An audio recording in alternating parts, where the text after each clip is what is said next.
I got monetized sa YouTube. So, anong susunod? Pag-usapan natin ang struggles ng isang pagiging bagong YouTuber.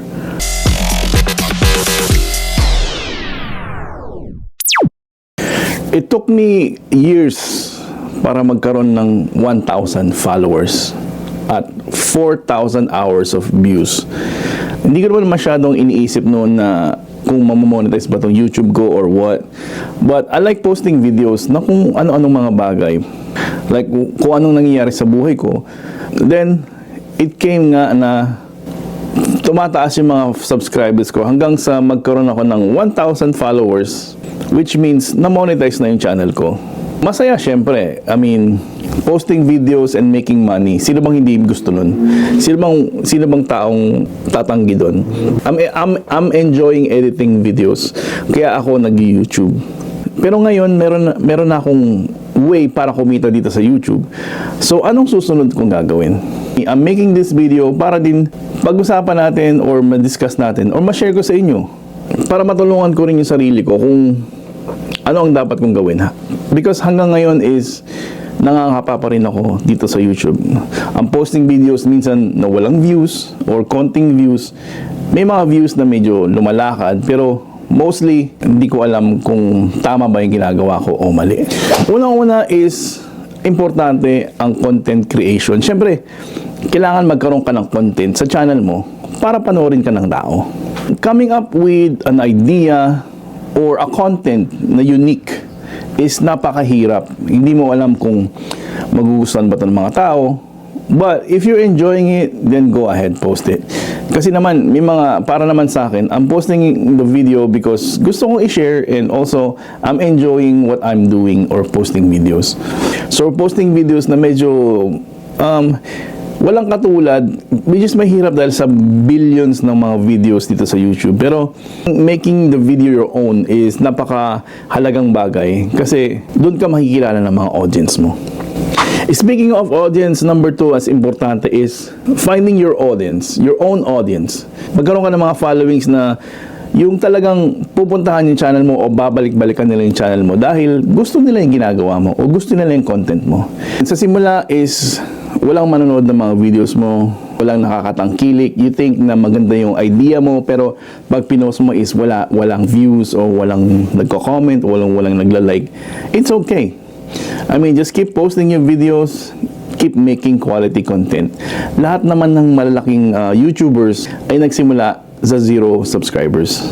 It's not an excuse na sabihin mo na wala kang alam sa pag-i-edit ng video. But ngayon kasi ang daming platform para malaman mo kung paano mag-edit ng video or simpleng video. Dahil ang daming medium dyan na pwede mong mag-research or pwede kang, panoorin or gayahin to follow the steps na paano mag-edit ng video. Just keep putting text or whatever. It's important yan kasi you have to invest on yourself. How to improve your skills or your video editing or whatever na ginagawa mo dito sa YouTube. Napaka-importante yan kasi every day or every video is meron kang natutunan or meron kang masishare na bagong product or bagong skills. Ito maraming tao nag-struggle is ang consistency. Yung bang everyday or magpo-post ba ako everyday ng video or every week? Quality over quantity. So kahit naman mag-post ka ng 5 videos a day or everyday mag-post ka ng video everyday, tingin mo ba is kung para sa iyo maganda na ba to or you're just posting a video just for the sake of posting a video? Kasi iba naman yung talagang pinaghirapan mo or yung quality ng video na gagawin mo or ipopost mo is makaka-attract ng either bagong subscribers or magugustuhan ng mga tao. And sumunod is yung schedule naman. And lahat naman tayo is may kanya-kanyang buhay or may sariling ginagawa outside YouTube. Pero dapat wag mo ring kalimutan yung reality ng buhay, na yung trabaho mo or family. Hindi yung nakafocus ka lang dito then mag-struggle yung isang side is medyo pangit na yung mangyayari nun. Hindi na balance yun dahil may isang bagay sa buhay mo na nagsasacrifice. Sumunod, ito, napaka-importante, mental health is important. Yung burnout, sobrang burnout ka na sobrang nag-i-stress ka na kailangan mo mag-post ng video, or you're being hard on yourself na bakit walang nanonood sa videos ko or bakit walang nagla-like. Kung nakikita mo naging negative yung impact sa buhay mo, sa ginagawa mo, is dapat siguro huminga ka ng malalim or mag-pause muna or just take a break. Then take a deep breath, then ayusin muna yung dapat ayusin, then come back fresh. And ito, ang last is, para sa akin is napaka-importante, is yung criticism. Kung medyo balat sibuyas ka or mahina yung loob mo, I don't think this is for you. Kasi may mga tao na makakita lang ng negative comment is masyado lang dinadamdam, napakabigat na para sa kanila, is not healthy na for your mind and also for yourself. Not everyone is gonna like you or gonna like what you do. Even family, kahit na i-share mo sa family mo, I mean, matitignan nila, oh, may YouTube si ganito, si ganyan. But, siguro yung ginawa mong niche or ginawa mong video is hindi lang para sa taste nila. Either mag-post ka ng something about sa mga cats or dogs, dadamdamin mo na ba't hindi nila ginusto yung video ko, hindi nila nilike.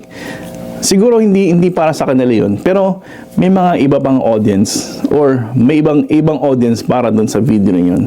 So hindi lang, like kasi ilang bilyong tao sa mundo. So hindi lang yun ang audience mo na ita-target. Not everyone's gonna like what you're doing. Siguro hindi lang para sa kanila. So yun lang siguro para sa akin is ang struggles ng isang maging YouTuber. It's a plus getting monetized. Enjoy what we're doing here on YouTube. Make quality content. Yun lang ang masasabi ko siguro. Siguro kung hindi ka maraming views, hindi mo pa time ngayon. But in the future, sacrifices in time, importante yan. I'm doing this video for me to help myself. Good luck to everyone, new YouTubers or struggling YouTubers like me. So enjoy lang tayo sa YouTube. If you get monetized, malaking bagay. Thank you. Just continue what you're doing. Hindi lang siguro time ngayon, but eventually in the future, being patient in mga sacrifices or invest in yourself. Yun lang masasabi ko. Invest in yourself. I hope meron kayong napulot sa video na to, and I'll see you guys on my next video. Ayos!